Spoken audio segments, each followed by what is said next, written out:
Kisah ini saya sudah merinding duluan dengan pertanyaan yang ada ya. Kita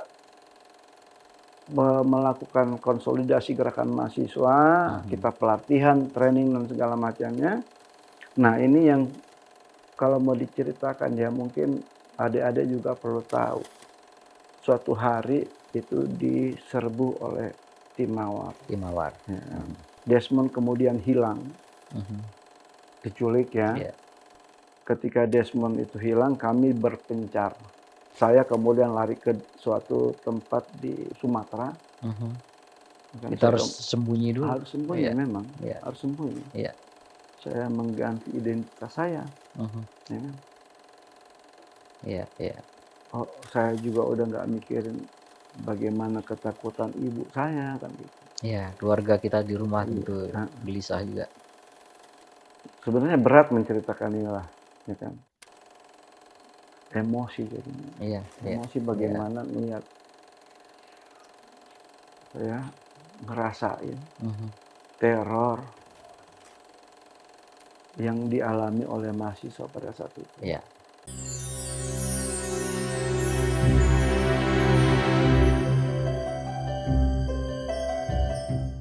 Ya, kita ada di program Menolak Lupa dan kita dari perbincangan banyak kita belajar soal bagaimana situasi sebelum reformasi, kemudian masuk ke fase reformasi, dan hingga kita merefleksikan ke situasi hari ini. Bersama saya sekarang ada Bung Tenri. Siap. Terima kasih sudah bergabung bersama kita untuk di perbincangan ini. Sama-sama. Kita dulu sama-sama beraktivitas sebagai aktivis 98. Saya di Surabaya, Bung Tenri di Jakarta. Jadi di perbincangan ini, di program ini, kita ingin sebenarnya berbagi soal pengalaman kita saat bagaimana kita berdarah-darah, ya, berair mata, berkeringat, ya. Betul. Bahkan beberapa kawan kita harus hilang, sebagian hilang nyawa, ya, dalam situasi seperti itu. Nah, bisa kita berbicara soal bagaimana situasi dulu kita hadapi, sehingga kawan-kawan kita atau adik-adik kita atau anak-anak kita yang sekarang menjadi aktivis mahasiswa bisa belajar dari situasi yang dulu kita hadapi. Dulu Bung Tenri di organ apa dulu kan sempat nyaru nih sambil jadi jurnalis sambil juga beraktivitas. Betul. Gimana dulu ceritanya itu? Saya sebelum memulai kisah ini saya sudah merinding duluan dengan pertanyaan yang ada ya. Iya. Jadi saya tuh aslinya mahasiswa dari Samratulangi, Manado. Manado. Iya. Suatu saat di tahun 94 itu saya ikut kegiatan demonstrasi di Jakarta. 94 ya? Iya. Iya. Saya kemudian ditangkap pada suatu event demo di Jakarta. Isunya apa waktu itu demonya? Waktu itu kita waktu saya ditangkap itu pada saat demo di depan golf di Rawamangun. Iya. Saat itu Pak Harto sedang main golf. Tiba-tiba kita udah niatkan kita bentang spanduk hanya 4 orang, kan? 4 orang tuh aksinya. Iya. Kaget kan karena tidak ada persiapan, tidak ada pemberitahuan demo ya kan, dikejar-kejarlah kita sama Pas Pampres dan aparat setempat kayak Koramil dan Polsek. Jadi butuh kegilaan tersendiri di zaman Soeharto itu ya kan. Pas Pampres itu lebih ngeri tuh. Oh iya. Kita juga kadang-kadang nggak bisa memprediksikan hidup kita tuh di mana, berakhir di mana ya kan. Iya. Tahun 94 itu saya kemudian bersimpati kepada Ibu Mega. Pasca Kongres di Surabaya dulu. Surabaya. Jadi waktu Bu Mega mengeluarkan buku waktu itu, bendera sudah saya kibarkan gitu. Wah, ini keren nih. Ada tokoh perempuan dan segala macam gitu berani ngelawan Pak Harto. Iya. Nah, pada saat itu saya karena di Jakarta itu juga bergaul dengan teman-teman Jakarta ya. Teman-teman Jakarta waktu itu sedang mengupayakan forum FKPMJ namanya. FKPMJ. Ya, Iya. Forum Komunikasi Pers Mahasiswa Pers Jakarta, mahasiswa. ya kan? Iya. Banyaklah teman-teman terlibat di situ. Bisa saya sebutkan satu-satu gitu ya. Iya. Dan kemudian kita sebagian teman-teman itu merubah, kita bertemu di Bumi Aki, ya kan?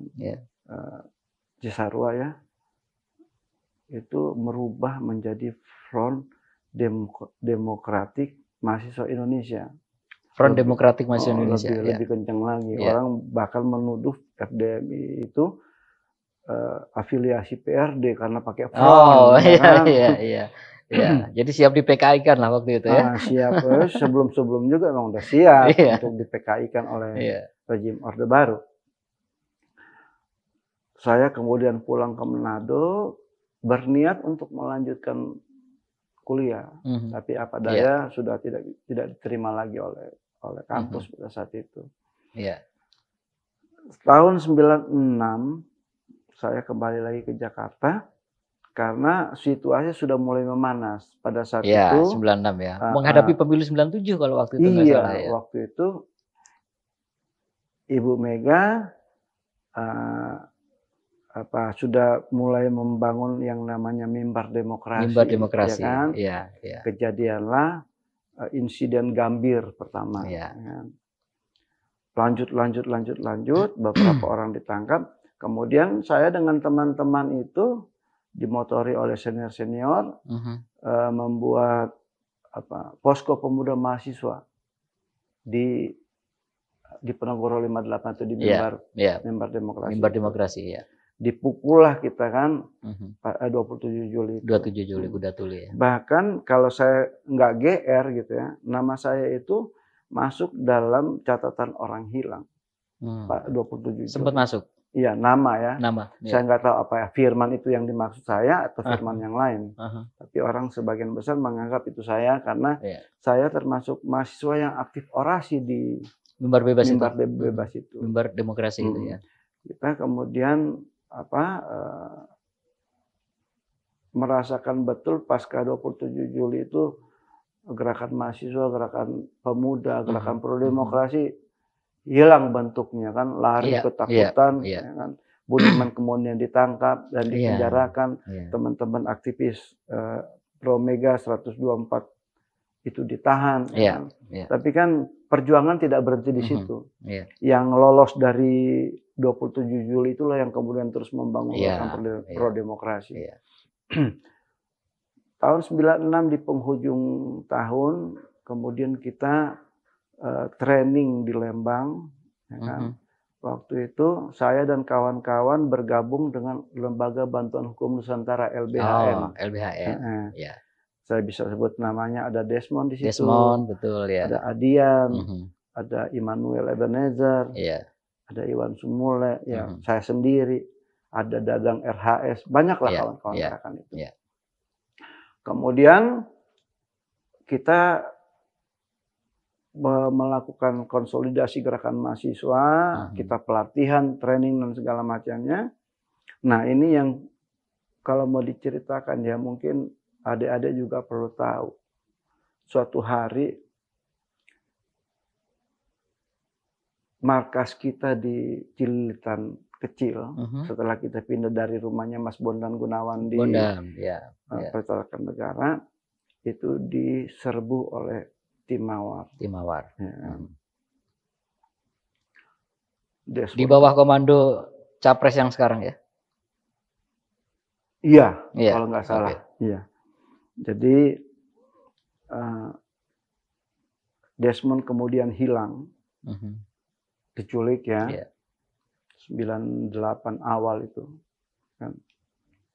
Karena memang LBHN ini ditengarai adalah simpul-simpul mahasiswa yang memberikan dukungan kepada Ibu Mega. Gitu. Bahkan Januari tahun 98, LBHN itu membentuk simpul gerakan yang bernama Barisan Mahasiswa Jakarta. Ya. Itu mendatangi Ibu Mega gitu loh. Mau mendengarkan sikap Ibu Mega atas jalannya perlawanan gerakan itu kan, gerakan pemuda pro demokrasi dan sebagainya. Mbak Mega menerima kami waktu itu dari Barisan Mahasiswa Jakarta. Ada sekitar 15 kampus. Gabungan 15 kampus. 15 kampus, dan kami menyerahkan jaket alma mater kepada Ibu Mega sebagai tanda dukungan mahasiswa Jakarta untuk Ibu Mega. Ibu Mega. Ya.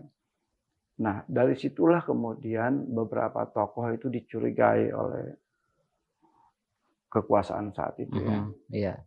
Kemudian Desmond hilang.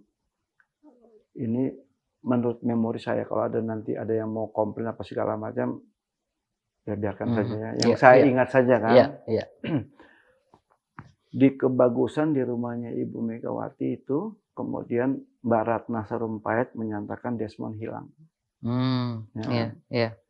Karena saya posisinya pada saat itu sebagai kepala divisi informasi, saya kemudian ditemani oleh seorang rekan aktivis PRD namanya Anto. Saya mendatangi Polda, bukan Polda, Bareskrim. Bareskrim.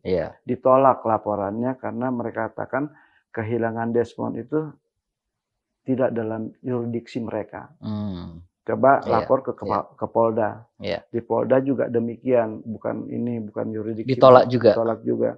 Suruh kembali ke Polres. Ya kan? Di mana kalian yakini Desmond hilang, di situ yang harus kalian laporkan. Ya sudahlah, dibikin bolak-balik begitu. Dipimpong terus ya. Dipimpong terus.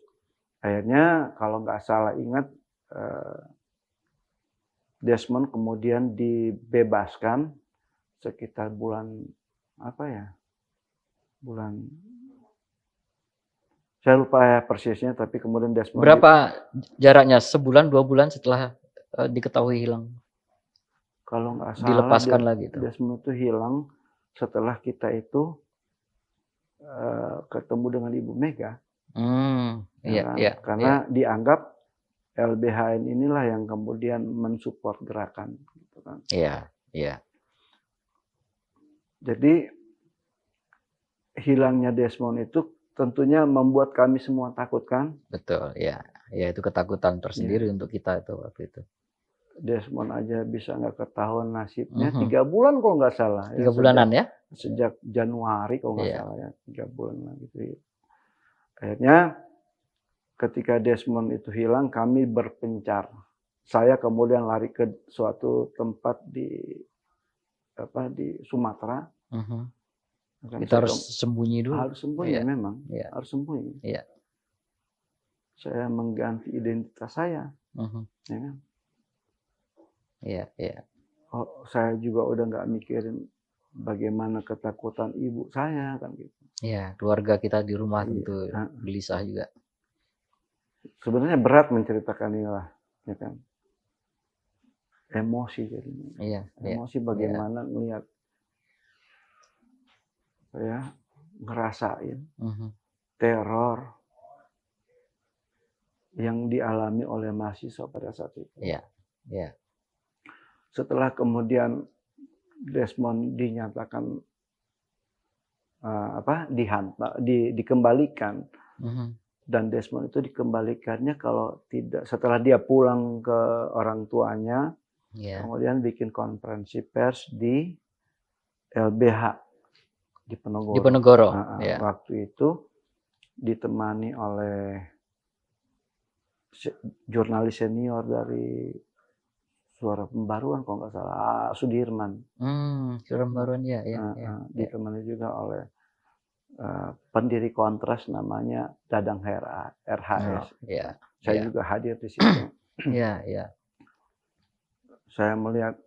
Saya melihat betul orang-orang yang saya kenal diculik itu.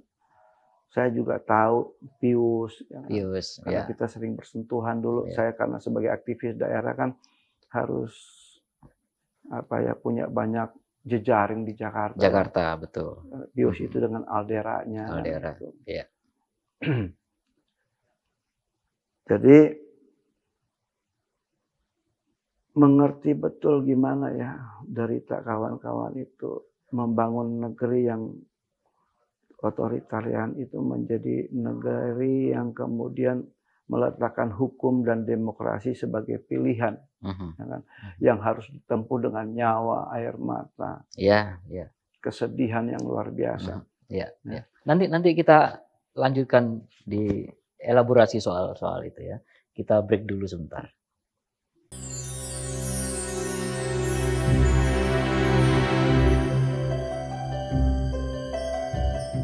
Ya, kita lanjut di perbincangan kita soal menolak lupa. Ya, banyak pergumulan kita dulu 98 dengan segala macam resiko yang sangat berbahaya. Bukan cuma kita tetapi keluarga kita juga merasakan kegelisahan yang sama. Nah, mungkin bisa dilanjut itu tadi soal pergumulan itu. Oke, saya potong aja langsung ke 98 ya. Terjadilah kerusuhan. Saya ingat betul sebelum aksi Trisakti, kami simpul-simpul gerakan itu bertemu di Universitas Indonesia di Depok. Depok, ya. Kita dapat informasi bahwa mahasiswa Trisakti akan melakukan aksi. Waktu itu informasi dari kawan-kawan Trisakti itu mereka akan aksi statis, nggak keluar ke jalan. Iya, iya. Tapi tidak keluar kampus ya? Tidak keluar ke kampus. Namun yang terjadi keluar ke kampus dan disitulah awal petaka. Iya, iya. Tanggal 12. Setelah itu kita lihat Jakarta kemudian membara, ya kan? Saya pada saat itu memimpin teman-teman di kampus itu ketakutan luar biasa. Nggak berani pulang juga. Iya, kita mengalami kengerian-kengerian itu. Kengerian itu. Saya nggak berani pulang itu karena pertimbangannya mungkin di kampus lebih aman. Iya. Karena ada apa? Pertimbangan safety aja ya supaya di kampus ya. Safety, ya. 2 hari berturut-turut itu Jakarta mencekam sekali ya. Iya. Saya di samping sudah punya kesedihan dengan teman-teman yang hilang. Iya. Teman-teman yang nggak kembali. Iya. Yang mati di kerusuhan 27 Juli. Iya. Rentetan tragedi ini mau nggak mau kan membentuk diri kita ya. Iya. Betapa marahnya dengan kekuasaan yang otoritarian itu. Iya. Ketika kerusuhan terjadi, saya ingat yang namanya Ita Marta Dinata. Iya. Ya kan? Seorang perempuan pemberani yang melakukan investigasi terhadap korban Mei. Ya, Mei, betul. Ya, saya masih ingat itu. Ya. Yang kemudian maaf ya dia harus diperlakukan sangat biadab. Hanya untuk memaparkan kepada masyarakat bagaimana biadabnya kekuasaan saat itu.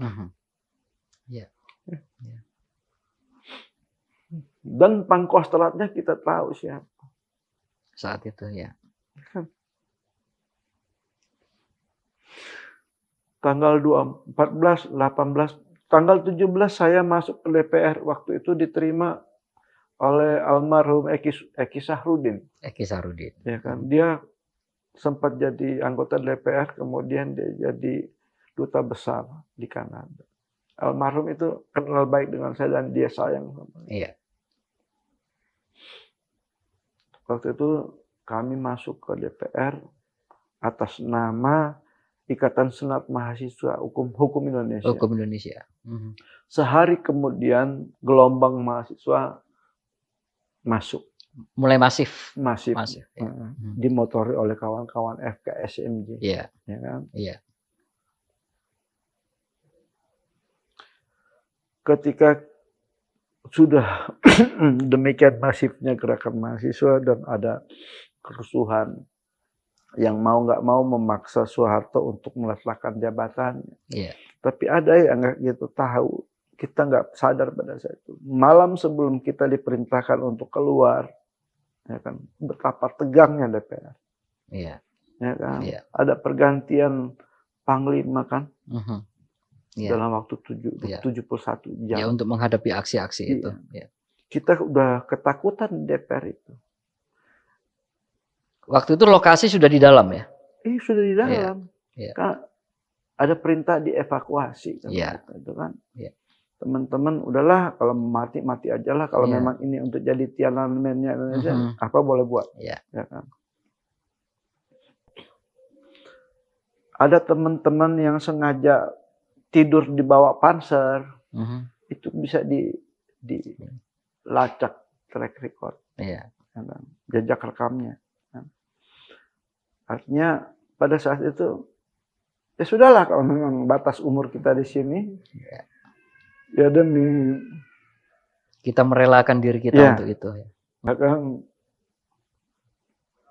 sepertinya orang tua kita itu merelakan gitu. Kalau kita ingat darah juang gitu ya. Iya.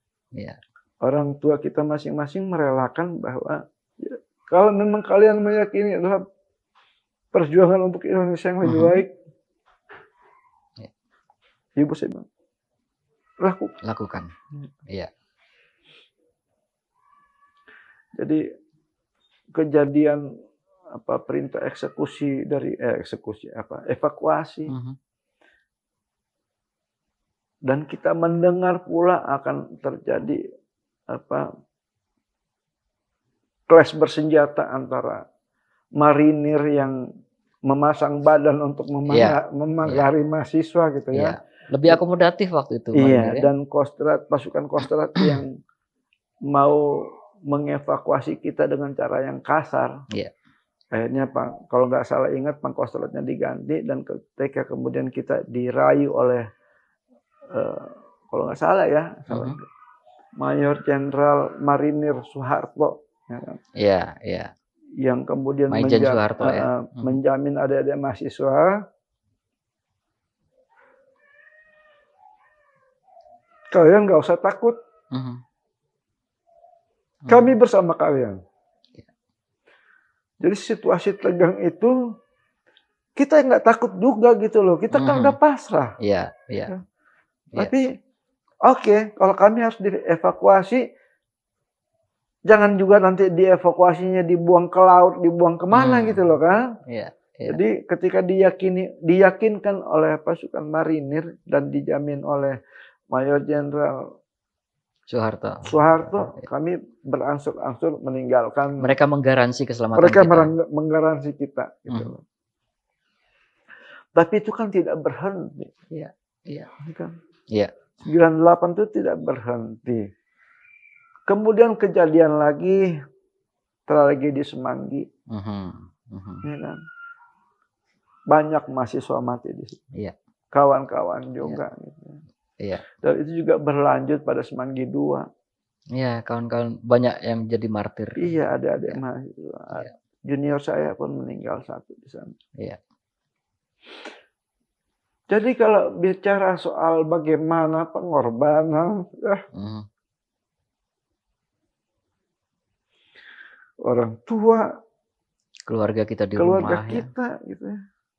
Orang-orang yang hilang, orang tua mereka yang sampai saat ini tidak mendapatkan keadilan, tidak mendapatkan kepastian tentang di mana anaknya, kuburnya di mana. Kalaupun kalian nggak bisa menyelesaikan secara hukum, kasih tahu deh gitu, kata orang tua.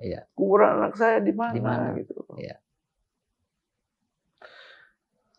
Kemudian ini terus berlanjut seolah-olah tidak perlu diingat. Silih berganti kekuasaan datang, tapi kepastian hukum tidak ada yang bisa menuntaskan terhadap pelanggaran hak asasi manusia, pelanggaran hak berat loh ini, penghilangan nyawa secara paksa loh ini, ya kan? Dan kita nggak ngerampok negara. Kita nggak nyolong aset-aset Betul. negara. Ya. Ya. Ya kan? Tapi demikian nistanya generasi baru yang memimpikan demokrasi, Ya. keadilan, tegaknya hukum. Gitu.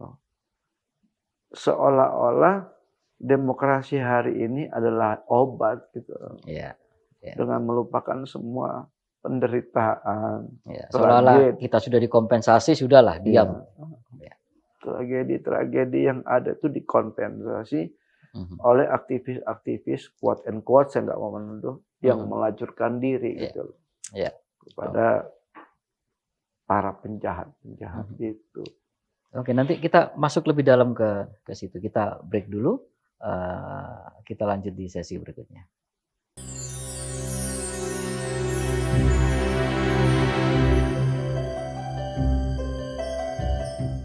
Ya, kita lanjut di perbincangan kita soal menolak lupa. Banyak pengalaman traumatis, pengalaman mengharukan.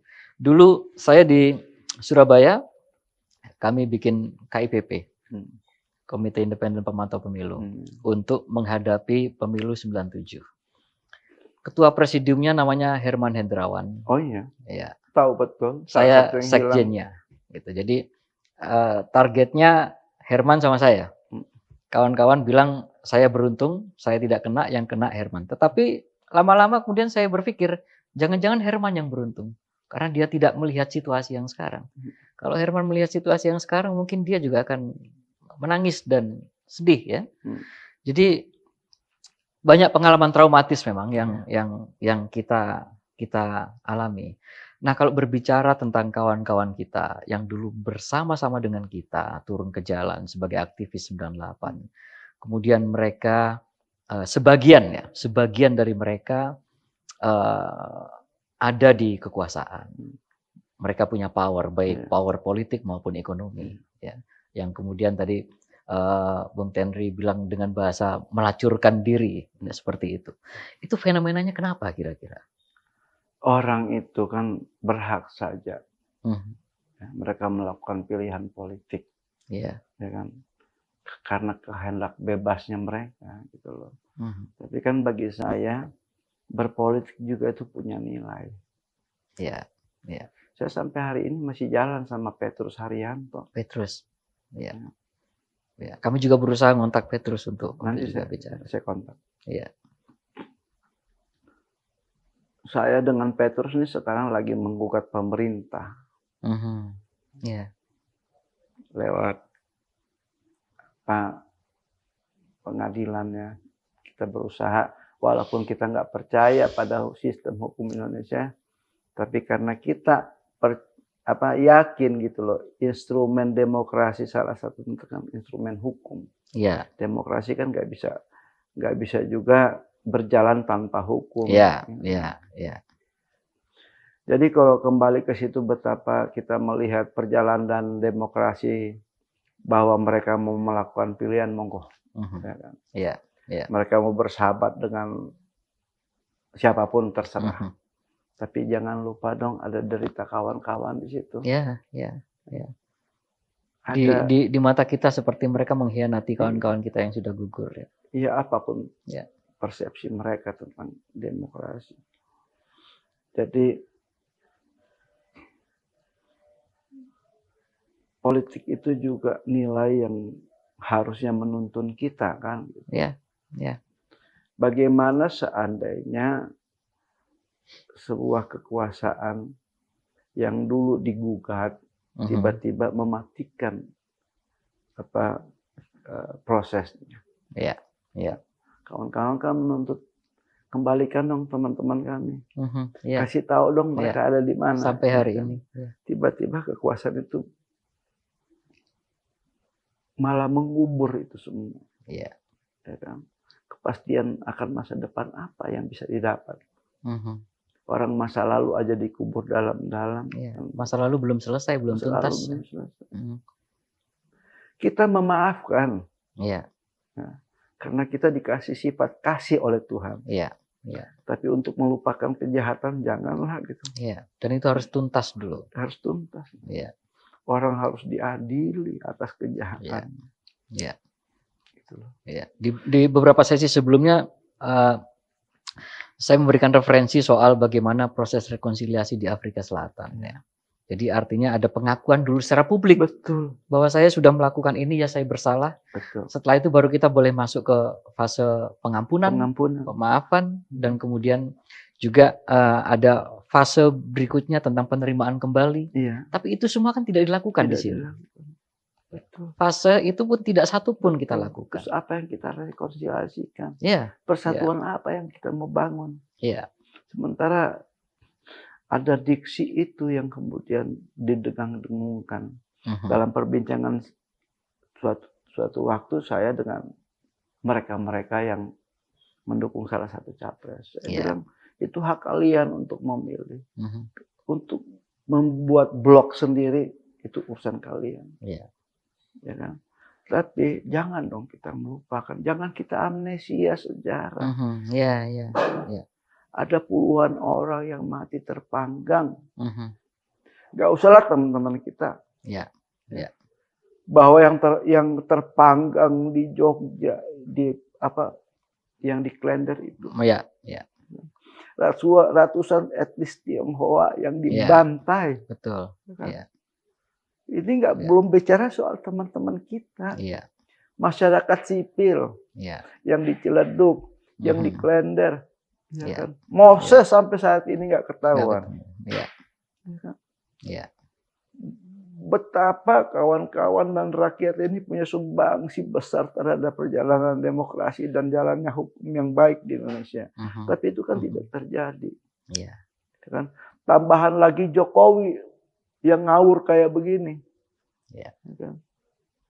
Dia memang nggak punya beban sejarah dan dia nggak tahu sejarah. Iya, karena tidak ada ikatan emosi sama sekali dengan itu.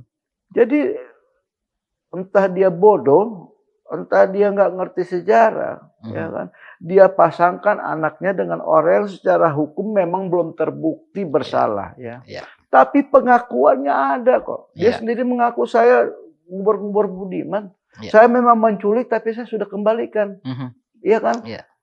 Itu kan sudah pengakuan. Menculik orang itu sudah bisa dipakai sebagai pengakuan dia gitu loh untuk proses hukum selanjutnya.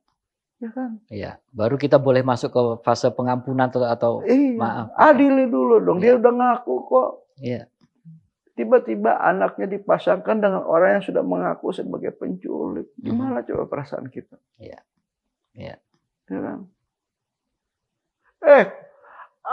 Ada ribuan rakyat terpanggang. Ada aktivis. Ada Marta Dinata yang kasar mungkin. Yang anusnya ditombak. Ya kan? Dan rentetan kejadian-kejadian itu ada pembakaran di Ketapang loh. Kalian nggak ingat itu? Rangkaian peristiwa-peristiwa yang mengenaskan. Bagaimana kalau nggak dikelola pada saat itu konflik horizontal? Ini nggak selesai sampai hari ini. Tidak selesai. Lalu atas nama demokrasi, ya kan? Kalian membuat lupa semuanya. Iya. Ya kan? Iya. Kalian kalau mau berpihak, ya kan? Berpihaklah pada kemanusiaan. Iya. Berpihaklah pada hukum, berpihaklah pada keadilan gitu loh. Jangan orang per orang. Iya, iya. Ya kan? Ya demokrasi itu kan juga dia menegakkan nilai-nilai kemanusiaan. Betul. Demokrasi itu bukan sekedar untuk memilih dan dipilih. Betul. Ya. Demokrasi itu adalah hak rakyat untuk mendapatkan martabat. Dia punya nilai yang harus diperjuangkan. Tidak Sekali hanya lagi, sekedar elektoral pemilu. Ini mulai emosi gue. Iya. Ya, Pak. Demokrasi itu bukan sekedar hak untuk memilih dan dipilih. Demokrasi itu adalah hak rakyat untuk hidup bermartabat, Bos. Iya. Bermartabat Itu secara substansinya. hukum. Substantifnya gitu. Kita masih bicara soal demokrasi di kulit-kulitnya saja. Nah, ini mah bukan demokrasi ini. Iya. Bukan. Seolah-olah ada kebebasan berpendapat, semuanya sudah free ya. Tapi substansinya nggak nyentuh sama sekali. Enggak. Iya. Ini kayak Indonesian Idol kok. Bukan demokrasi. Iya. Kontestasi Indonesian Idol. Dalam versi yang lain. Iya. Ya kan? Dalam dunia politik. Dalam dunia politik. Ya. Jadi keterwakilan kita cukup sekali coblos 8 dalam waktu 5 tahun, dan dalam 5 tahun berjalan kemudian itu pemimpinnya suka-suka. Iya. Merusak hukum, merusak segala pun. Seperti terjadi di zaman pemerintahan Jokowi. Ya. Oke, nanti kita lanjut eksplorasi soal itu dan kita break dulu sebentar.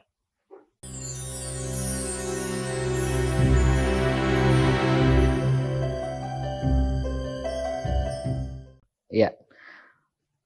Kita 25 tahun yang lalu, 98 atau boleh mundur sebelum 98. Kalau kita hitung dari 98 sampai hari ini 2023 sudah 25 tahun. Betul.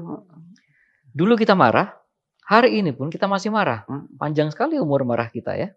25 tahun. Aduh, ya. Karena kan begini. Dulu kita ngelawan Soeharto itu karena kita meyakini bahwa kekuasaan yang dibangun dia terlalu hegemonik. Ya, ya. Kan? Tiranik. Ya. Kan? Maka kita memimpikan sebuah masa depan generasi dan bangsa yang akan lebih maju dan beradab. Kan? Ya. Faktanya selama 25 tahun yang katanya berhasil seorang Jokowi yang diklaim lewat big data, kemudian diklaim lewat apa istilahnya approval ratingnya 80%, ya kan. Apa sekarang udah turun 70%. Oke, kalau perlu sampai 0 lah. Nah. Jadi yang dinilai itu pembangunan fisik, ya, kan? Ya. Infrastruktur. Ya. Mirip kayak Soeharto dulu, fisik doang ya. Mirip kayak Dendles. Malah lebih parah nih Dendles nih ya. Dendles itu bikin jalan loh, jalan pos. Betul, ya. Ya kan? Iya. Yang namanya Anyar Panarukan. Ya. Saat itu juga mobil cuma satu mungkin. Atau bahkan mungkin belum ada mobil. Jalan pos ya. Jalan pos. Untuk ngantar pos aja kan. Iya. Terus kemudian VOC juga bangun kereta api. Lalu apa bedanya? Nggak ada bedanya kan VOC. Dan negeri ini kok jadi memang betul-betul dikelola oleh company, ya kan, perusahaan dagang. Company gitu. ya. Perusahaan kayak VOC dulu company kan? Iya company, betul, betul company. Ya dalam praktek yang lain. Iya. Menurut saya ya kan. Ya Gubernur Jenderal sekarang mungkin bukan VOC ya. Maaf nih. Mungkin TOC. Apa itu? Tiongkok. Oh, I see. Ya. Jadi tinggal begitu ya. Iya. Tiongkok overnigging company ya kan? Iya. Ya gitu aja sebenarnya. Iya. Jadi memang dulu kita bukan dijajah bangsa Belanda, kita dijajah perusahaan. Perusahaan Belanda, dengan demikian orang Belandanya ikut gitu loh kan. Nah, sekarang ini kita melihat betul semuanya berjalan atas nama pemilu tadi itu yang 5 tahun. Pemilu ya. Itu demokrasi prosedural ya. Berhak merampok sumber daya alam, berhak membagi-bagikannya kepada kelompok kepentingan, bahkan yang lebih parah APBN juga mereka rampok untuk kepentingan sendiri gitu loh. Iya. Nah, 25 tahun berjalan reformasi itu katanya ya kan mencita-citakan Indonesia Emas 2045 ya kan gitu. Indonesia Emas apa? Ya, Emas Gibran maksudnya. Oh gitu ya. Ini jangan-jangan yang kita dapat nanti 2045 tuh apa istilahnya kaleng rengginang gitu. Iya. Bukan emas. Karena bagaimana memimpikan 2045 sebagai Indonesia Emas, praktek kekuasaannya seperti ini. Praktek demokrasinya seperti ini, ya kan? Praktek hukumnya seperti ini. Ini kan berkelindan dengan suatu saat nanti kepercayaan dunia internasional terhadap bangsa ini. Distrust. Kan? Distrust kan. Iya. Nah, distrust ini juga bisa kemudian menghinggapi masyarakat kita. Betul. Kan kayaknya sekarang sudah mulai muncul nih. Bagus malah. Iya. Ya kan? Iya. Jadi kekuasaan juga harus diajarkan. Iya. Kalau zaman dulu harus diingatkan terus. Kalau zaman dulu kita ajarkan rakyat melawan kan gitu. Iya. Ya Iya. memang harus sekarang ini setelah 25 tahun kita juga kan berhak untuk melakukan apa ya peninjauan ulang Iya. gitu kan. Iya. Atas jalannya seluruh rangkaian reformasi yang kita cita-citakan. Iya. Kalau memang kondisi dan keadaannya tidak lebih baik, ya kita harus tetap mengajarkan rakyat untuk melawan dong. Betul. Ya kan? Iya. Kita aslinya aktivis kok. Iya. Ya kan? Iya. Lo mau penjara, kata kita zaman dulu, nggak takut, gitu kan. Kalau umpama dilempar molotov, kita bilang nggak kena kan gitu. Ditembak pun kan nggak, kita masih sempat bilang begitu. Iya. Iya. Tapi kalau saja adik-adik mahasiswa ingat ya, di Semanggi itu ketika desingan peluru membombardir adik-adik mahasiswa gitu ya. Teman-teman mahasiswa pada saat itu kan, apa iya mau diulang kembali gitu loh. Itu. Ya. Sekarang ini ada kesadaran baru mahasiswa. Setelah kakak-kakaknya yang udah mulai tua sih enggak, ya kan, karena dulu kita masih muda makan juga sembarang ya. Iya. Meskipun rambut kita sudah sama-sama putih sekarang. Iya, sama-sama putih ya kan. Jadi masa ini sekarang adik-adik mahasiswa itu juga melihat, yang tua-tua aja, ya kan, senior-senior masih turun ke jalan berteriak segala macam, mereka juga kemudian merasa disemangati. Iya. Jadi generasi baru telah hadir. Ya. Kita perlu transfer spirit itu ya kembali. Spirit tentunya kita dukung mereka. Kalian tidak sendiri. Iya. Ya. Kalaupun ini adalah momen untuk mempertemukan kita, ayo. Iya. Ini kekuasaan udah nggak benar. Iya. Jadi saya menganggap forum ini bukan sekedar kita menolak lupa. Ya kan? Dari menolak lupa ini, kita mau Indonesia yang kita cita-citakan kan? Iya. Demokrasi yang baik, hukum yang tegak, ya kan? Keadilan yang bisa dirasakan oleh rakyat banyak. Setiap orang. Kalau bahasa sederhananya, ya kan? Makan itu harus sampai ke piring-piring rakyat. Tapi bukan juga janji kasih makan gratis. Ya, makan siang gratis janjinya. Salah satu calon presiden. Pertanyaan kalau itu terjadi, ini kan, aduh. Makan siang gratis itu menurut saya itu sangat menghina sekali itu, menghina rakyat. Aku mau tanya itu cateringnya siapa? Siapa yang megang proyeknya nanti? Bakal bikin perusahaan catering baru ya kan? Bikin nanam singkong aja gagal ya kan? Nanam singkong singkong itu kan nggak perlu cuman ada tinggal ditancepin aja lahan ya kan, lempar aja batangnya jadi. Kus-plus udah ngasih udah tahu. Bener Kus-plus itu. Kus-plus 50 tahun yang lalu udah ngingetin. Ya kan? Ini dikasih tanah, dikasih duit, ya kan, duitnya nggak jelas, tanah hutannya hancur, singkongnya nggak jadi. Suruh nanam singkong gagal pula. Bukan gagal lagi, gila ini namanya. Ya kan? Iya. Bikin lagi perusahaan untuk beli alutsista, ya kan? Yang dikritik oleh Dr. Koni Raukundini, ya kan? Beli pesawat bekas lagi. Bekas. Ya kan? Yang dulu katanya pernah ditolak oleh Juwono. Menhan sebelumnya, ya kan? Kalau urusan besi bekas ya itu kasih aja sama suku tertentu di Indonesia. Iya. Jagoan dia itu ya. Jagoan dia ya kan. Kalau untuk beli besi bekas. Iya kan. Nanti kalau ada makan siang gratis untuk anak SD. Saya kemarin baca-baca itu bukan anak SD aja mungkin ya. Jumlah anak didik yang bersekolah di Indonesia itu udah sekitar 40 juta orang. 40 juta, ya kan? Berarti sehari 40 juta piring dong, 40 juta box dong, ya kan? Keren juga nih kalau jadi bisnis, Mas. Siapa sinterklasnya itu nanti? Ya nanti bikin perusahaan baru lagi, model Agrinas, model gitu kan. Ini kan dugaan kita kan. Jadi memang udah disiapkan untuk korup lagi di pemerintahan berikutnya gitu loh.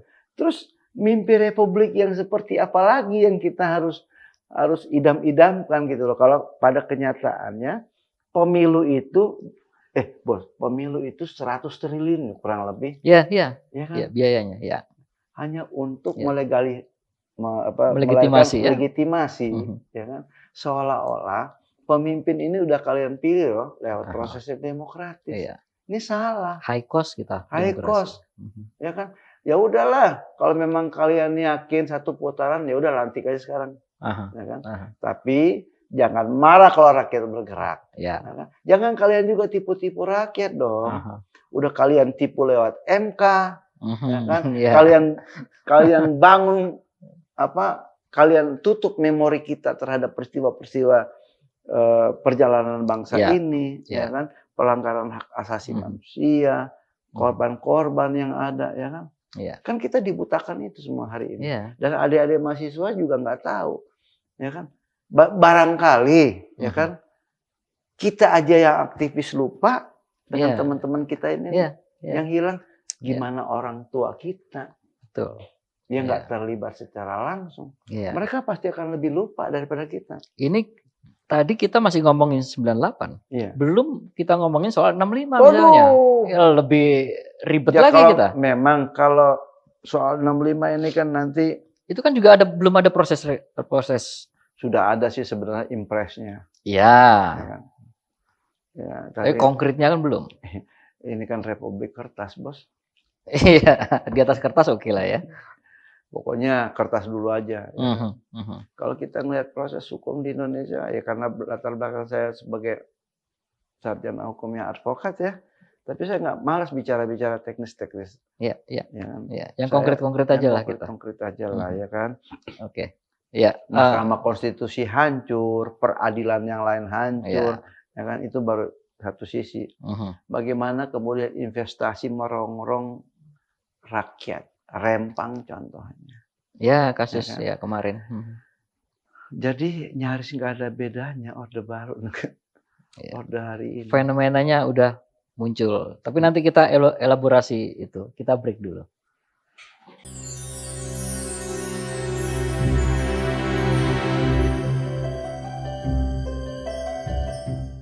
Oke, kita lanjut di obrolan kita soal menolak lupa. Tadi kita sempat singgung soal ada fenomena distrust terhadap lembaga-lembaga yang dihasilkan lewat peristiwa reformasi. Seperti misalnya MK. Yeah. MK itu kan lahir dari setelah salah satu tuntutan reformasi. Betul. Kemudian KPK. Betul. Nah, lembaga-lembaga yang lahir dari proses reformasi ini sekarang mengalami distrust. Ya. Ketua MK-nya pelanggaran etik berat, ketua KPK-nya jadi tersangka. Betul. Ini kan sebenarnya potensi-potensi yang ya kalau tidak dikelola dengan baik akan memunculkan konflik yang luar biasa. Sebenarnya kan kalau melihat perjalanan demokrasi yang sekarang ini kita jalani, idenya Gus Dur bagus, idenya Bu Mega juga bagus. MK itu kalau nggak salah ingat saya lahir di zaman kepemimpinan Mega, Gus Dur, KPK yang di zaman KPK. Ya. Kesadaran dua pemimpin bangsa ini sudah benar. Ya. Tapi di ujung pemerintahan Jokowi, ya, dia rusak semuanya. Ya. Ibu Mega benar, Gus Dur benar. Ya. Ya kan? Ya. SBY masih so-so lah. So-so ya, autopilot lah dia. Autopilot aja. Tapi di zaman Jokowi ini semuanya dihancurkan. Ya kan? Ya. Berawal dari revisi undang-undang KPK kan semuanya. Ya. Kemauan siapa? Kemauan Jokowi. Dugaan saya KPK dihancurkan. Kalau kemudian rakyat menghendaki perubahan, kan? Orang yang pertama akan dituntut oleh masyarakat buka file tentang korupsinya keluarga Jokowi, kan bisa begitu. Ya. Maka dia harus diamankan dulu. Dugaan saya saja, kan? Ya. Kemudian MK untuk meluluskan ambisi politik, ya kan? Maka MK diintervensi. Ya. Iya. Dan itu udah jadi pengetahuan publik. Iya, iya, Dan sangat telanjang itu. iya, publik marah. Iya. Ya kan? Iya. Lalu kemudian publik juga jangan-jangan waktu 17 Agustus dia pakai outfit outfitnya Raja Solo siapa nih? Oh ya, ya, ya, ya. Sultan lah ya. Bukan. Kan 17 Agustus itu dia pakai outfit, Pakai ya kan? ya. Raja Solo ya. Iya, Raja. Namanya Amangkurat. Oh Gitu ya, kan. ya. Jangan-jangan hari ini dia tuh sudah memposisikan dirinya sebagai Amangkurat baru gitu loh. Ya, ya, ya. Yang meyakini bahwa dia mendapatkan wahyu Tuhan, ya kan, memerintah, Ya. kemudian anaknya disuruh jadi pelanjut dinasti, Ya. ya kan, Ya. sebelum umurnya cukup, kan biasanya gitu tuh Ya, di ya. raja-raja. Ya. Kalau anak dianggap belum cukup, dia kemudian diampu oleh yang lebih tua, Ya, itu bisa ya. patihnya, Ya. bisa Keluarganya keluarga yang lain. Ya. Tapi Ya. kan kalau kita mau lihat hari ini nih, ini juga pendapat saya. Gibran ini adalah putra mahkota yang belum cukup umur, Ya, ya kan? ya. Maka dia dititipin ke patihnya, Prabowo lah, gitu. ya. Ya kan? Oke. Nanti ketika dianggap cukup umur, ya udah atas nama demokrasi lo jadi baru ya. dia yang naik. Ya. Tapi kan ada yang lebih berbahaya, Bos. Apa itu? Kita nggak minta juga umurnya Pak Prabowo pendek. Ya, ya. Tapi itu harus diantisipasi. Antisipasi dong. Tiba-tiba 3 bulan kemudian, kalau dia terpilih, kemudian berhalangan tetaplah Pak Prabowo. Iya, kan? iya. Umpama kita kan berumpama juga. Iya. Bulan Februari pas hari Valentine itu, ya kan, orang bagi-bagi coklat, orang bagi-bagi mawar, ya kan. Iya. Asal jangan mawar itu aja yang lolos kan, gitu. Tiba-tiba Februari menanglah barang itu. Iya. Lewat dugaan kecurangan di mana-mana, aparat digerakkan, ya kan, menanglah. Kan Pak Prabowo karena tekanan publik yang luar biasa, ya kan, tiba-tiba sakit keras, stres dia, ternyata gue menang karena curang gitu, umpamanya kan, sakit dia, tidak bisa menjalankan pemerintahan. Iya. Sementara jarak dari bulan Maret, April, Mei ke Oktober itu panjang loh, Bos. Iya, iya. Ya. Pak Prabowo ditetapkan berhalangan tetap.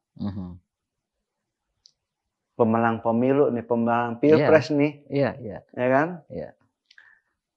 Jokowi berakhir 20 Oktober 2024. Berakhir tuh. Iya. Kan? Nanti dia dilantik itu 20 November 2024. 1 bulan itu kan ada vacuum of power, Bos. Betul, ya. Ya kan? Jadi persiapan pelantikan Gibran karena sesuai konstitusi digantikan oleh Gibran karena Prabowo berhalangan tetap. Negeri ini kayak apa, Bos? Iya. Ya, bangsa sebesar ini diserahkan ke tangan itu. Betul. Ya kan? Beda loh ya. Solo itu cuma 5 kecamatan, Bos. Iya, jumlah penduduknya sama dengan kecamatan Cakung. 400.000 kurang lebih, 500.000 lah. Iya. Dan itu cuma sebesar 5 kecamatan. Tiba-tiba mimpin Indonesia. Ya kan ada puluhan ribu kecamatan. Ya kan? Terus presiden model itu yang akan kita terima. Ya kan? Yang kedua, Bos. Menyangkut kata orang nih, ya saya memang marah. Belimbing sayur ini, ya, buka markobar, buka pisangku, apa segala macam bangkrut, Bos. Iya, iya. Bangkrut, ya. Terus tiba-tiba mimpin Indonesia yang asetnya banyak. Ya. Mimpin perusahaan sendiri aja bangkrut. Mimpin perusahaan sendiri aja bangkrut. Yang pegawainya juga cuma sedikit. ini ada puluhan ribu bahkan jutaan, Jutaan. ya kan, Ya. ASN itu. Ya. Mimpin tentara, ya kan, Mhm. dari mulai prajurit Panglima tertinggi loh dia. iya, heeh. Kan. Ya. Lalu orang bilang, "Oh, bisa dong. Ini kan hak jangan juga nggak percaya anak muda bisa memimpin. Come Iya, on." iya, Ya iya. kan?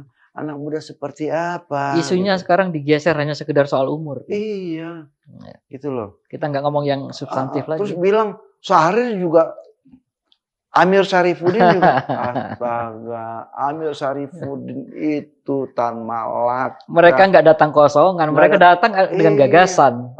dan perdebatan-perdebatan mereka di tulisan-tulisan, ya Iya, kan. iya. Zaman itu perdebatan mereka juga ada di dokumentasi risalah BPUPKI, kita bisa melihat gitu Iya. loh. Lah ini fakta terakhir pula nggak mau datang tuh di acara Muhammadiyah. Iya. Entahlah alasan. Apalagi di forum mahasiswa nggak akan berani. Oi, nggak usah forum mahasiswa. Sama aku aja dia debat. Iya. Kan? Jadi, ya inilah hasil yang secara kritis harus kita sikapi gitu lewat pengorbanan kawan-kawan kita. Kalau kemudian puluhan mahasiswa, ribuan rakyat, ya kan, yang mati, yang hilang, ya kan, yang tercederai, ya kan, hanya untuk melegitimasi kehadiran seorang Gibran. Come on, kesadaran kalian di mana? Iya, iya. Kenapa bukan kalian? Kenapa sekarang kelihatannya cenderung lebih permisif publik ya? Ya. Atau mungkin perlu ada satu pemimpin yang punya gagasan yang bisa menggerakkan publik. Karena di sejarah Indonesia ya, perubahan dari mulai tahun 28 kemerdekaan sampai sekarang digerakkan oleh kelompok kelas, bukan kelompok usia. Dulu orang-orang muda bergerak karena mereka ada di kelas menengah. Mereka lah yang menjadi lokomotif menggerakkan rakyat untuk bergerak. Kalau itu juga jadi salah juga. Gibran itu anak muda yang iya, maksudnya bukan sekedar anak muda, tapi anak muda yang bagaimana dulu. Iya, gitu loh. Makanya kalau aku mau kembalikan ke situ, ginilah, come on, teman-teman gitu ya kan, yang melupakan kejadian kawan-kawan yang meninggal, yang hilang, yang macam-macam lah ya, rakyat yang mati dan segala macamnya lewat teror kekuasaan, ya kan. Mungkin kalian lupa yang panjang itu, tapi yang pendek saja. Tahun 2019, ya kan, ada banyak orang mati, yang meninggal pada saat menjalankan tugasnya mengawal pemilu. Ya kan? Iya. Banyak anggota KPPS yang meninggal. Iya. Baik KPU maupun Bawaslu-nya juga. Yang lebih parah, Bos, itu rusuh Bawaslu, 8 orang meninggal. Iya. Kan? Iya. Ratusan orang disidang di Pengadilan Negeri Jakarta Pusat. Iya. Apa pertanggungjawabannya? Adakah negara kemudian melahirkan keadilan hukum kepada korban? Iya.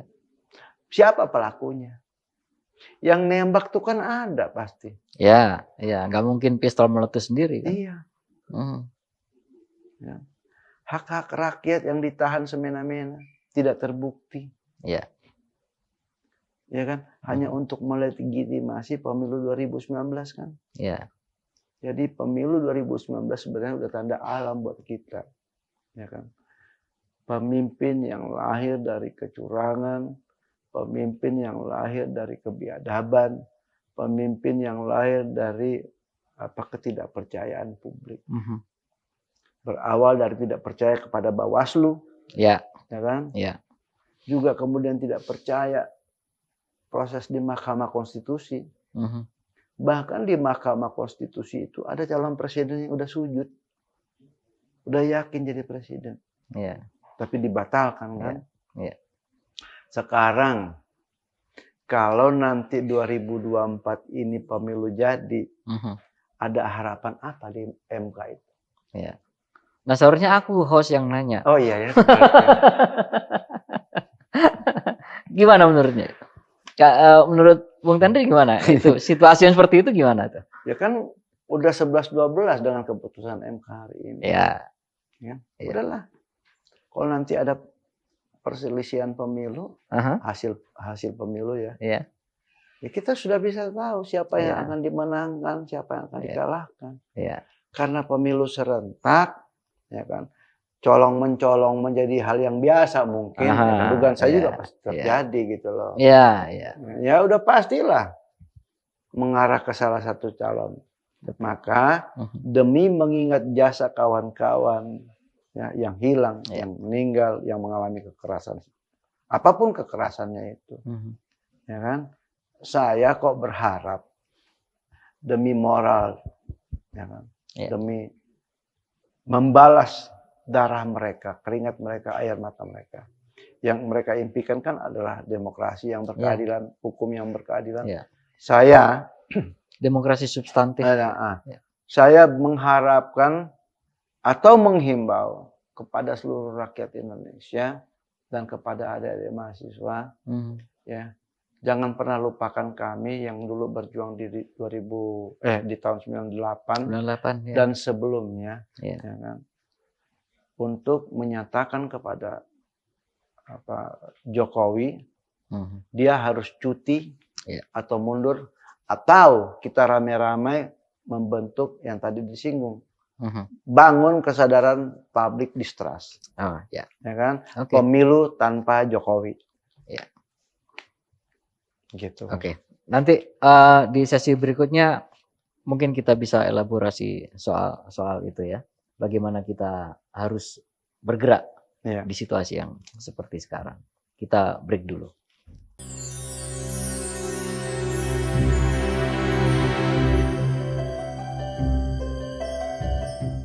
Ya, kita lanjut di segmen 6, sesi terakhir kita di obrolan menolak lupa.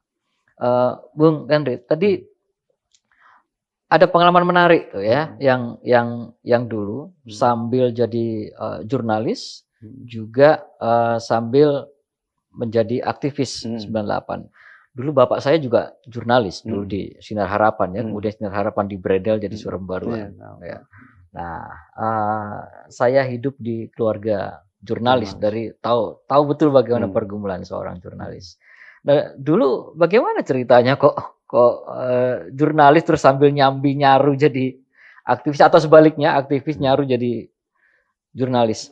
Iya, saya pikir dulu itu kan teman-teman itu saya juga banyak kenal ya, kayak di Pijar itu ada kabar dari Pijar, ada tabloid independen, tabloid independen ya. Nah, juga banyak teman-teman yang aktif di pers kampus, kan? Pers kampus. Dan mereka juga sambil aktivis, sambil demo juga mereka tuh adalah jurnalis kampusnya. Sambil meliput juga ya. Kalau saya suatu waktu bikin majalah, cuman nggak lama umurnya langsung dibredel kampus kan gitu, dari pengalaman itulah kemudian dibredel kampus ya. Kemudian saya bilang daripada ngurus majalah kampus ya kan, ribet sama kampus, ngelawannya ece-ece, ya udahlah saya kemudian gabung aja lah menjadi jurnalis. Kebetulan waktu itu ada koran yang gimana ya, unik koran ini, yang mendirikan itu seorang bidan. Ya kan? Tapi isinya ya forecast segala macam gitu. Ya, zaman itu ya. Zaman itu. Koran kuning lah ya. Lalu saya sama teman-teman berpikir, ini koran kita jeblosin aja sekalian, ya kan? Nah, beberapa teman-teman itu karena mereka alumni IISIP, ya kan? IISIP ya. Merubah koran kuning itu yang tadinya rumus forecast, SDSB ya dulu ya. Kita rubah jadi koran perlawanan. Nama koran itu Intijaya. Intijaya, saya tahu ya. Jadi koran Intijaya itu kita jadikan koran perlawanan yang kalau hari Rabu itu dulu cuma sekali terbit. Intijaya Merah, ya kan? Iya. Itu memberitakan semua kegiatan PDI. Oh, iya, iya, iya. Karena waktu itu juga rame bagaimana tekanan terhadap PDI Perjuangan dan P3, kemudian ada gerakan apa? Mega Bintang. Mega Bintang. Kita Iya, bentuk iya. koran ini menjadi dua. Mhm. Merah hari Rabu itu blocking ke Ibu Mega, Mhm. yang hijau itu blocking ke P3. Karena ya. kita juga percaya dalam arus demokrasi itu nggak bisa saja kekuatan rakyat yang mendobrak otoritarian. Harus ada partai politik yang siap bertarung manakala kita butuh lembaga juga. Iya, karena pemilu itu kan adalah proses legitimasi kekuasaan berikutnya. Betul. Jadi sebagian kita percaya pada hal-hal seperti itu, gitu loh kan? Iya. Jadi saya sambil demo, sambil konsolidir gerakan mahasiswa, ya sambil nyari duit juga, ya kan? Karena kan malu juga kalau minta terus sama orang tua kan. Jadi saya bekerja sebagai wartawan di Intijaya, yang kemudian bikin judul saya enak-enaknya sendiri. Pokoknya hajar terus pokoknya. Pokoknya kita hajar Soeharto lah ya kan. Pakai kita kalau bahasa kerennya gitu, kita jadiin kuda Troya nih partai-partai ya kan. Jadi kita pokoknya hajar Soeharto lewat PDI Perjuangan. Kita hajar P3 gitu. Pakai P3. Lewat corongnya koran ini. Koran gitu. Intijaya. Jadi saat itu. Kalau fenomena sekarang ada koran-koran yang bikin judulnya bombastis gitu, kami sudah mulai gitu loh di tahun 96 gitu kan. Nah, pengalaman itu juga menunjukkan bahwa demokrasi kita impikan melawan Soeharto itu ada jasa teman-teman pers juga gitu loh. Yang mengawal kita, saya ini bos, malam sebelum penyerbuan 27 Juli itu, ya kawan-kawan pers yang jagain, ya kan. Malam sebelum penyerangan itu teman-teman pers melindungi. Udah standby di situ. Iya. Gitu. Saya ingat sebelum diserbu tanggal 27 Juli itu saya ngobrol dengan Lukas Luarso yang pernah di AJI, ya kan. Jadi kekuatan demokrasi, kekuatan tuntutan terhadap demokrasi itu juga dibangun oleh teman-teman mahasiswa, buruh, pemuda, ya kan. Kemudian juga teman-teman pers. Bisa dibayangkan nggak pada saat kita itu ngelawan Soeharto nggak ada teman-teman pers, nggak ada yang liput, kan. Kejadian 27 Juli itu kemudian menjadi, kalau bahasa sekarang viral gitu kan, kan ada teman-teman wartawan kan, yang memberitakan ke seluruh penjuru dunia gitu. Masif tuh. Masif. Nah, sekarang ini juga teman-teman pers harus menjadi bagian utuh dari perjuangan gerakan rakyat gitu dan gerakan mahasiswa, ya kan? Karena itu yang kemudian juga menyadarkan publik yang selama ini tertidur, ya kan? Pers juga harus terus mengatakan, pemerintah ini pembohong. Kekuasaan ini ngawur. Tapi kabarnya sekarang banyak teman-teman pers, lembaga pers juga sudah dikooptasi kan? Bukan itu sih sebenarnya. Dimanapun kekuatan modal pasti akan main kan? Ya kan? Kekuatan modal kan juga pengen nyari-nyari kan?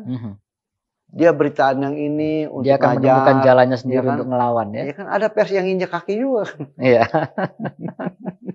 Pers injak kaki itu banyak ya. Banyak ya kan.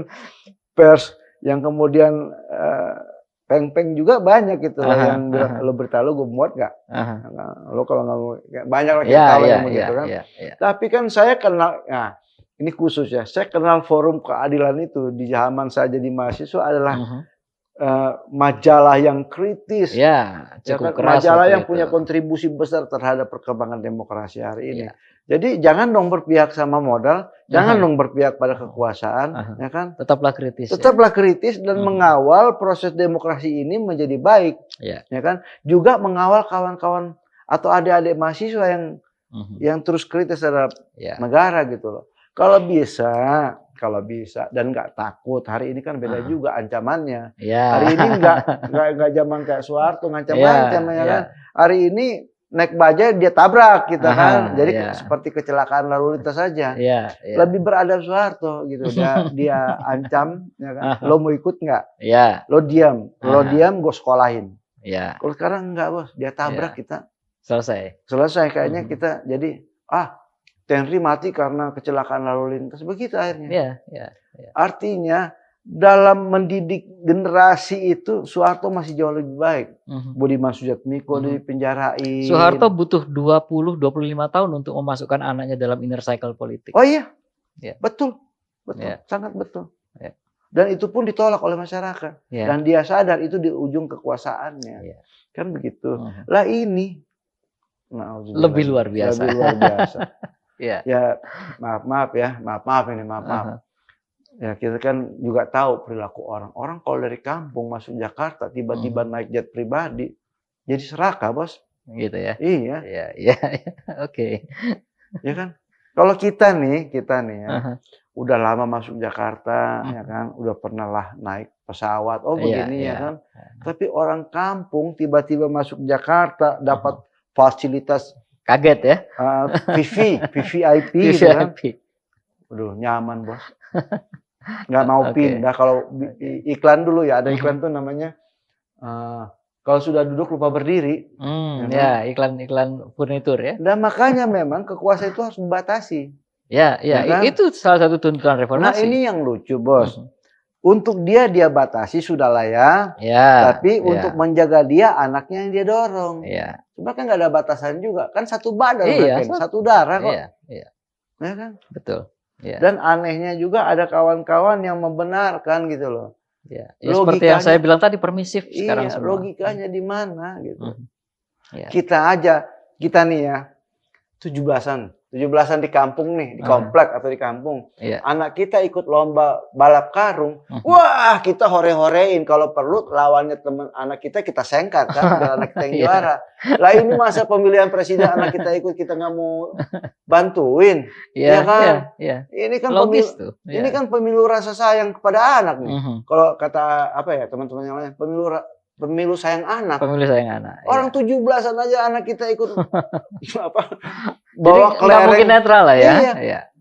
Anak kita bawa lomba kelereng itu lawannya anak-anak itu tuh. Kita mau sengkat. Iya. Supaya anak kita menang. Apalagi ini, Mas. Iya. Jadi adik-adik mahasiswa udah benar. Ya. Nah, ini closing statement lah untuk adik-adik mahasiswa. Jadi saya cuma mau pesan beberapa kalimat saja, ya kan? Ini kalimat-kalimat bijak. Iya. Kalau katanya Syahrir, hidup yang tidak pernah diperjuangkan tidak akan dimenangkan, ya kan? Iya. Yang kedua, kemewahan terakhir buat kaum muda adalah idealisme. Iya. Yang ketiga, ini yang luar biasa. Ini yang ngasih pesan itu Kaisar. Julius Kaisar ngomong begini. Julius Caesar ya. Jika kalian mau melanggar hukum, pastikan kalian melawan kekuasaan yang korup. Itu kita lakukan dulu. Kita melanggar hukum karena kita melawan kekuasaan korup. Dan itu Kaisar yang ngomong. Ya. Dia tahu gitu loh. Kalian boleh melawan saya. Saya ini raja di raja, Kaisar kan. Kalian boleh melawan kekuasaan kalau kalian yakin kekuasaan itu korup. Iya kan? Oke. Ini. Jadi satu lagi kan, bahwa demokrasi itu di samping melahirkan kehidupan yang bermartabat bagi warga negara. Demokrasi itu juga adalah penghormatan terhadap hukum itu sendiri. Dan kalau kemudian kekuasaan itu terus mempraktekkan kecurangan, kejahatan, ya kan, perampokan suara dan segala macamnya, yakinlah berlaku satu azas buat rakyat, ya kan? Salus populi suprema lex est. Ya. Keselamatan negara di atas. Keselamatan negara di atas konstitusi. Penyelenggaranya bisa rakyat. Rakyat bergerak atas nama keselamatan rakyat, itu konstitusi, Bos. Jadi jangan pernah salahkan rakyat menemukan jalannya sendiri. Oke. Oke, itu closing statement yang selalu mengingatkan kita bahwa demokrasi itu juga bicara soal nilai-nilai keadilan. Sampai di sini perbincangan kita di Menolak Lupa. Kita jumpa lagi di episode berikutnya.